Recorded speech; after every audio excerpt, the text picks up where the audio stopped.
The woman secretly sprayed an emetic into the man's coffee. Then while he was drinking, she quietly stuck a tiny tracking chip on his shoulder. Her actions quickly caught the man's attention, but when he saw it was a beautiful woman sitting beside him, he thought it was just his imagination. Soon the man started to feel sick in his stomach. He rushed into the restroom and vomited into the toilet. All of this was clearly seen by Luther hiding in the dark. After receiving the signal from Luther, Ethan hiding in the air duct began his move. Their target this time was the agent list stored in the computer, but the archive where the computer was kept was heavily guarded. First, it required a voice scan from a specific person, and the password had to be entered correctly in one try to reach the outer room. To open the main door of the archive, they needed the retina scan of the administrator, and at the same time 2 access cards had to be inserted. Inside the archive there was also a sound sensor and a temperature sensor. If the sound in the room went over 10 decibels, or if the temperature rose above 73 degrees Fahrenheit, the alarm in the monitoring room would be triggered immediately. Once the main door of the archive was shut, the gravity sensor under the floor would activate. Even a single drop of water would set off the alarm, and even the only air vent connected to the outside was lined with dense infrared beams. But Ethan could handle these problems easily. He placed a special device above the sensors. The glass refraction collected all the infrared beams into the device too. Then Ethan used an electromagnetic screwdriver to loosen the screws. The blinds came off with ease. He turned on the sound level meter, and after confirming the noise was within limits, he removed the vent cover. With help from his team, Ethan slowly lowered himself down from the ceiling. The two of them were so nervous that sweat covered their bodies, but luckily the temperature stayed below 73 degrees Fahrenheit. Soon Ethan reached the right height.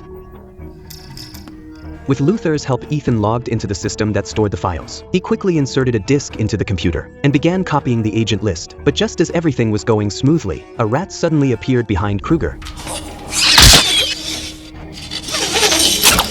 Luckily, Ethan kept adjusting his posture to stay balanced and avoided touching the floor. But he was so nervous that sweat dripped down his face. A drop was about to fall from his glasses. At the last moment, Ethan caught the drop with his hand. Then he quickly pulled out the disk, and with Kruger's help he made it back into the air duct safely.